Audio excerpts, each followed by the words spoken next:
হজ flight শুরুর তারিখ ঘোষণা করা হয়েছে। চলতি বছর হজ ফ্লাইট শুরু হবে আগামী ২৯ এপ্রিল থেকে। ফ্লাইট চলবে ৩১ মে পর্যন্ত।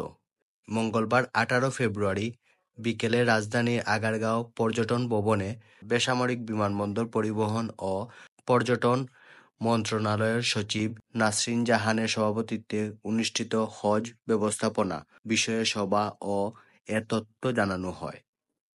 বেসামরিক বিমান পরিবহন ও পর্যটন মন্ত্রণালয় এক বিজ্ঞপ্তিতে জানানো হয়েছে, এ বছর ৮৭,১০০ হজযাত্রী বাংলাদেশ থেকে সৌদি যাবে। আগামী ২৯ এপ্রিল থেকে হজ ফ্লাইট শুরু হবে, চলবে আগামী ৩১ মে পর্যন্ত। বিজ্ঞপ্তিতে বলা হয়েছে, হজ যাত্রীর পরিবহন ব্যবস্থাপনা অংশ হিসেবে আগের বছরগুলোর মতো এবছরও বিমান বাংলাদেশ এয়ারলাইন্স মোট হজযাত্রী ৫০% তথা ৪৩,৫৫০ এবং সৌদি এয়ারলাইন্স ৪৩,৫৫০ জন হজযাত্রী পরিবহন করবে।